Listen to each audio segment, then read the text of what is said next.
வணக்கம். நான் மெய் ஜோதிட ஆலோசகர் கே கார்த்திகேயன், கள்ளக்குறிச்சியிலிருந்து பேசுகிறேன். சென்ற வீடியோவின் தொடர்ச்சி தான் இப்போ பார்க்க போகிறோம்.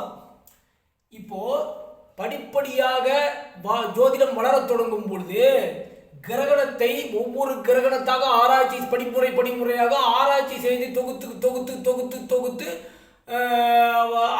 கிரகணங்களால் ஏற்படும் மாற்றங்கள் என்ன தொகுத்து வந்திருக்காங்க. சரி, அப்படியே படிமுறை வளர்ந்தது. அந்த கிரகணத்தால் என்ன உயிர்களுக்கு மனிதனுக்கு மாற்றங்கள் நிகழ்கிறது, அந்த கிரகணத்தால் மாற்றங்கள் என்னென்ன மாற்றங்கள் நிகழ்கிறது, அந்த கிரகணத்தால் ஏற்படும் கதிர்வீச்சுக்கள் மனிதனின் உண்மையான விளைவுகள் என்ன அப்படிங்கிறது ஆராய தொடங்கலாம்.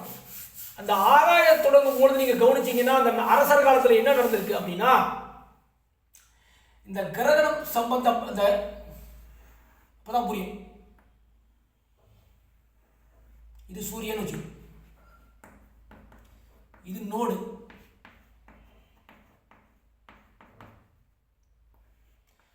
இதை என்ன சொல்லுவாங்க, கிரகணத்தை மேற்கத்தியர்கள் சாத்தான் என்று அழைப்பார்.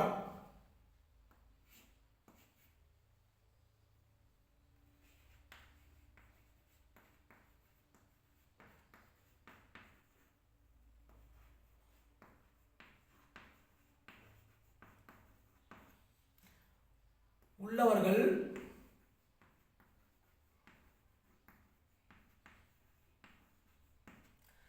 சாத்தான். நீங்க சனியை நினைக்கூடாது. சனி கிரகணம், சூரிய கிரகணத்துக்கும் சந்திர கிரகணத்துக்கும் சனிக்கும் பேய் என்று அழைப்பார்கள். இந்த மூணுக்கும்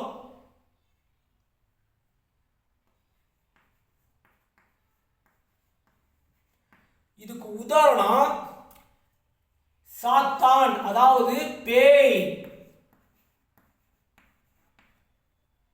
சனி, ராகு, கேது.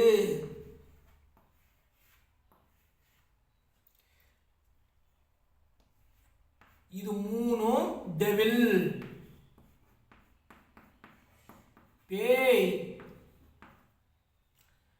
துன்பம், துயரம், கஷ்டம்,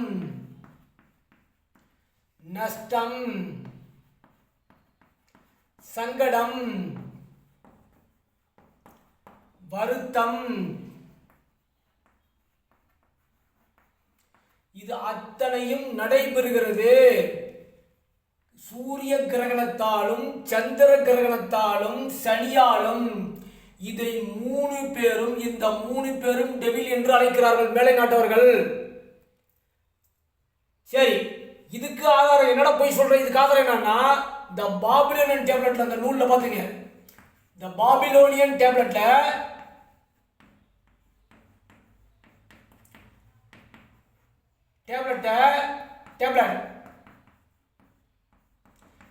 பேய் படம் தான் போட்டுப்பாங்க. கிரகணத்தை, சந்திர கிரகணத்தை பேய், அது தலைப்பே பேய் தான் இருக்கும்.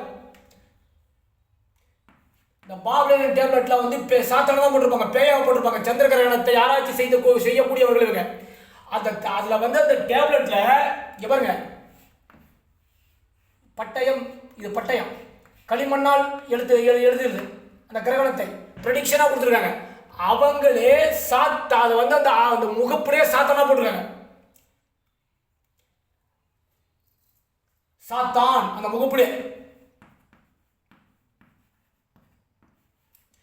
கிரகணங்களை, சூரிய கிரகணங்களை, சந்திர கிரகணங்களை படிப்படியாக ஆராய்ச்சி செய்யும் பொழுது துக்க விளைவுகள், தீய விளைவுகள், எதிர்மறை விளைவுகள் ஏற்படுகிறது என்பதை உணர்கிறார்கள். இதை புரிஞ்சுங்க. எப்படி ராகு கேது, இது பின்னாடி 15ஆம் நூற்றாண்டுக்கு பின்னாடிதான் ராகு கேதுன்னு வருது, அப்பதான் பேரை வைக்கிறாங்க. அது தொடக்க காலம் எங்கே, இங்க பிரச்சனை தான். தொடக்க காலம் பாபிலோனியர்கிட்ட இருந்து தான் இது வருது. படிப்படியாக படிப்படியாக சால்டியன்ஸ் முதற்கொண்டு கிரேக்கர் முதற்கொண்டு அதே மாதிரி முஸ்லிம் கண்ட்ரீஸ்ல இருந்து சீனா, இந்துக்குஸ் மலை, அப்படியே இந்தோ ஆரியன் அப்படியே படிப்படியாக வந்து தொகுத்து தொகுத்து கிரகணத்தால் ஏற்படும் விளைவுகள், கிரகணத்தால் ஏற்படும் மனிதனின் மாறுபாடுகள், கிரகணத்தால் ஏற்படும் இயற்கையின் மாறுபாடுகள், உயிர்களின் மாறுபாடுகள், மனிதனின் மாறுபாடுகளை தொகுக்கிறான். தொகுத்து தொகுத்து தொகுத்து தொகுத்து தொகுத்து தகவலாக சேகரித்து சேகரித்து சேகரித்து சேகரித்து ஒவ்வொரு நூற்றாக கடந்து கடந்து கடந்து கடந்து அனைத்தையும் தொகுத்து செய்திகள் அத்தனையும் தொகுத்து 15ஆம் நூற்றாண்டிற்கு பின்னாடி தான் ராகு கேது என்ற கோள்கள், அது நிழல் என்று சொல்லக்கூடிய நிழல் கோள்கள் என்று அவன் உருவாக்குகிறான். எப்ப 15ஆம் நூற்றாண்டுக்கு பின்னாடிதான் அவன் ஜோதிடர்கள், அறிஞர்கள் பாபிலோனியர் காலத்திலிருந்து சாடின் காலத்திலிருந்து ஆராய்ந்து ஆராய்ந்து ஆராய்ந்து சேகரிக்கப்பட்ட தகவல்களையும் ஆய்வுகளையும் செய்திகளையும் முழுமையாக தொகுத்து அங்கே நாங்க தான் ஒரு கோளை உருவாக்குறோம். அது நோடு, வெட்டுப்புள்ளி, அது கோள் அல்ல, அது நிழல் என்று நாங்க தான் உருவாக்குறோம். வானமண்டலத்தில் சுத்த விட்டுருக்கிறோம். அதற்கு சுய ஒளி என்பது கிடையாதுன்னு சொன்னது நாங்க தான். எங்க அது நாங்க தான் சொன்னோம். அதற்கு சுய ஒளி என்பது கிடையாது. அந்த குறிப்பிட்ட புள்ளியில் ஆக்கிரமிக்கப்படும் பொழுது அங்கே என்ன விளைவுகள் ஏற்படுகிறது? ஆராய்ச்சியின் முடிவு தான் நாங்கள் 15ஆம் நூற்றாண்டுக்கு பின்னாடி தான் தொகுத்து ராகு கேது என்பதை நாங்கள் உருவாக்குறோம். புரியுங்க, இதுதான் யதார்த்தம். ஆனா இவங்க சொல்ற மாதிரி சித்தர்கள் கண்டுபிடிச்சாங்க, ரிஷிகள் கண்டுபிடிச்சாங்க, முனிவர்கள் கண்டுபிடிச்சாங்க, அத்தனையும் பொய். ஆராய்ச்சிகளின் மூலமாக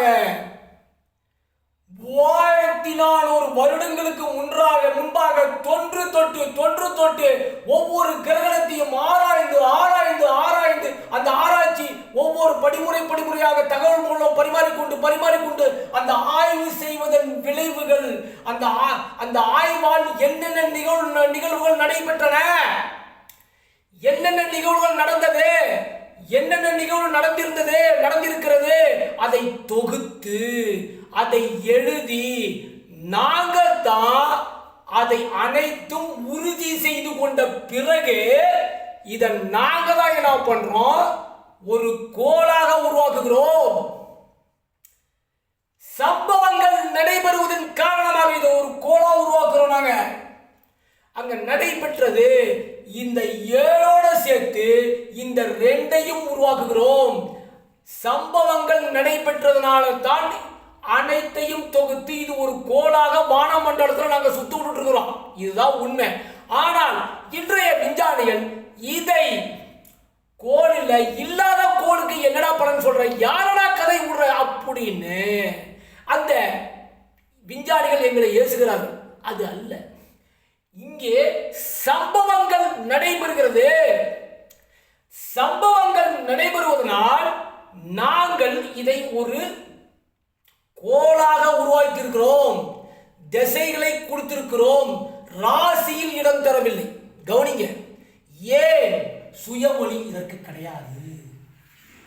சுய ஒளி இல்லாத காரணத்தால் நாங்கள் ராசியில் இடம் தரவில்லை. விம்சோத்திரி திசை தான் கொடுத்திருக்கிறோம். இதுதான் உண்மை. இதை இப்படித்தான் ராகு கேது தோன்றிருக்க முடியுமே தவிர சித்தர்கள் கண்டுபிடித்தார்கள், ரிஷிகள் கண்டுபிடித்தார்கள், முனிவர்கள் கண்டுபிடித்தார்கள், நாங்கள் தான் கண்டுபிடித்தோம் என்று மாற்றி கொண்டிருக்கிற இந்த முட்டாள் ஜோதிடர்களுக்கு இந்த வீடியோ ஒரு சமர்ப்பணம். அது அல்ல. பாபிலோனியர்கள் தான் தொடக்கம். இந்த ராகு கேதுக்கு கவனிங்க,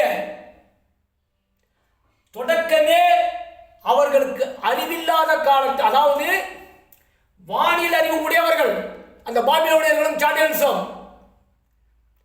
ஒரு தொலைநோக்கி இல்லாத பொழுது கண்களால் பார்த்து இயற்கையின் கிரகணங்களால் ஏற்படும் விளைவுகளையும் சந்திர கிரகணங்களால் ஏற்படும் விளைவுகளையும் தொகுத்து தொகுத்து தொகுத்து தொகுத்து ஒரு முடிவுக்கு வந்துதான் 15ஆம் நூற்றாண்டுக்கு முன்னர் ஒரு கோளாக உருவாக்குகிறார்கள். உண்மை.